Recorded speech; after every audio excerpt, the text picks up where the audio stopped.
আজকে হঠাৎ করে চলে আসলাম আমাদের সাতখামাইর বাজারে। এখানে মুড়ির জন্য আসলাম, মুড়ি খাওয়ার জন্য। মুড়ি দেখেন, মুড়ির দোকানে অনেক ভিড়। এখানে আসছি জহির স্যার, তুষার স্যার, কমল স্যার, সজীব স্যার এবং আরেক ভাই। আমি তো আসছি।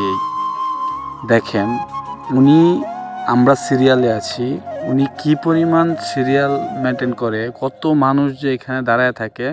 হঠাৎ করে এক লোক বলতেছে, ভাই আমি কি আরও দাঁড়িয়ে থাকবো, না চলে যাব, না দিবেন না আমাদেরকে। তখন ভাবলাম যে ভাইটাকে আগে দেই, পরে আমরা নিলাম। তো আমরা 100 টাকার মুড়ি নিলাম, দুইটা ভুলে 50 টাকা 50 টাকা কইরা। তো আমাদের অনেক মানে আমরা খাইতে পারি না, তিনজন 6জন আসছি, তো 6জন স্যার আমরা খাইতে পারতেছিলাম না। তো সবশেষ ভালোই লাগলো যে আমরা মুড়িগুলি হাতে পাওয়ার চেষ্টা করতেছি। তারপরেও ভাই আবার আরেকজনকে দেওয়ার চিন্তাধারা করতেছে। আমাদের জন্য যে ডিমের বড়া যেটা, সেটা হয় নাই, সেটা হইলে তারপরে দেব। হ্যাঁ, এখন হয়েছে, তারপরে ভাই দিতেছে। তো সজীব স্যার নিয়ে আসতেছে। তো একটা জহির স্যারকে দিল, আর একটা সজীব স্যার নিল। আমরা চলে যাচ্ছি রেল লাইনের কাছে। তো সেইখানে নাকি মুড়ি বৈশা খাইলে অনেক ভালো লাগে। তো আমরা রেল লাইনের কাছে চলে যাইতেছি। দেখেন, কমল স্যার বলতেছে যে আসেন আমার সাথে সাথে। তো যাইতে যাইতে আমরা চলে গেলাম রেল লাইনের মাঝে। তো মুড়ি এখন একজন, সজীব স্যার এবং এই জহির স্যার মুড়ি মাখাইতেছে। তো আমরা মুড়ি খাবো, তো খাইতেছি। ওই স্যার, জহির স্যার বলতেছে যে আপনারা কেউ খাবেন নাকি? তো নাইলে আমি একাই খেয়ে ফেলতে পারবো। পরে চলে আসলাম। আমরা এই মুড়ি খাওয়া শেষ, হঠাৎ করে প্ল্যান করতেছিল যে আমরা যাব এখন বর্মা ব্রিজের উদ্দেশ্যে। তখন সজীব স্যার বলতেছে এত রাত্রে হয়তো বা যাইলে পাবাও না। আবার আমি আরেকজন নানাকে ফোন দিয়েছিলাম, অসীম নানাকে, সে বলল যে পেতেও পারো আবার নাও পেতে পারো। তো আমরা শুরু করলাম যাওয়া। তো রাতের পরিবেশ, কুয়াশা। তো এইখান দিয়া যাইতেছি, একটু ভয়ঙ্কর ভয়ঙ্কর রাস্তা, জঙ্গল আছে, তো ভয়ঙ্কর কুয়াশা। তারপরেও বাইক চালাইতেছি শীতে। আমি আবার হ্যামলেট নিয়ে যাই নাই। তো শীতের কুয়াশার মধ্যে যাইতেছি। আজকে হয়তো বা জ্বর বা ঠান্ডা একটা কিছু লাগবে। তো আমরা চলে আসলাম বর্মা ব্রিজের কাছাকাছি। তো বর্মা ব্রিজের উপরে উঠবো। তো দেখেন, বর্মা ব্রিজের কাছাকাছি চলে আসছি। কিন্তু ওই যে একটা মুরব্বি হঠাৎ করে অ্যাক্সিডেন্ট করার একটা সম্ভাবনা তৈরি করে ফেলছিল। তারপরেও আমরা চেষ্টা করছি যে একটু যাতে তেমনভাবে কোনো ক্ষতিগ্রস্ত না হয়।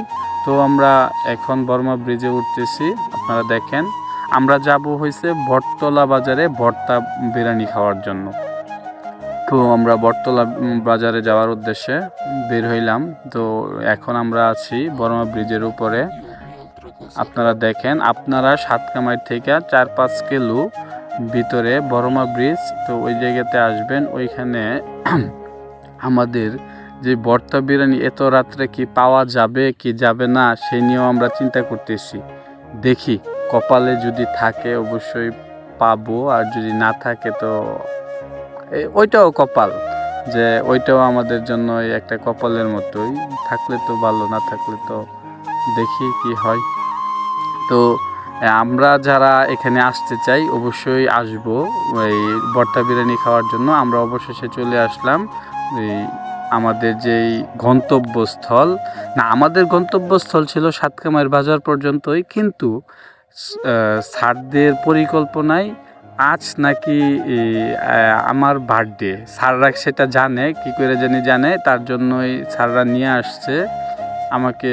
দেখেন, জহির স্যার এই ভর্তা বিরিয়ানি খাবো, দেখি সবাই ফ্রেশ হইতেছে, তো আমিও ফ্রেশ হব।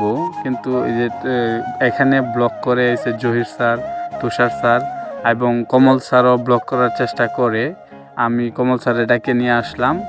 তো আমরা এখন বসে আছি খাবার খাওয়ার উদ্দেশ্যে। দেখি খাবারটা কখন আসে, কিন্তু একটু লেট করে, কিন্তু বেশিক্ষণ লেট করলো না। খাবারটা আমরা অতি শীঘ্রই পেয়ে গেলাম। তো দেখেন আপনারা ভর্তা বিরিয়ানি কীরকম হয়। ভর্তা বিরিয়ানির পরে এখানে আবার এই এক প্লেট 70 টাকা করে, এবং আমরা প্রতি এই এক প্লেট 70 টাকা করে, তো অল্প খরচে আমরা পেয়ে গেলাম ভর্তা বিরিয়ানি 70 টাকা প্লেট। এটা অল্প খরচেই আমাদের 6 জনের মাত্র বিল আসছে মাত্র 550 টাকা। তো আমরা খাওয়া শুরু করলাম। তো খাবার খাওয়া শুরু করার পরে আমরা চলে গেলাম বর্মি বাজারে। বর্মি বাজারে আসলাম, এখানে দেখি এই বর্মির যেই নদীর ঘাট, সেখানে চা খাইলাম। চা খাওয়ার পরে আমাদের আড্ডাটা সেই সুন্দর ছিল। আপনারা যারা রাতের বেলা গাজীপুরের কোনো জায়গায় ঘুরতে আসতে পারেন, এই জায়গাতে আসতে পারেন।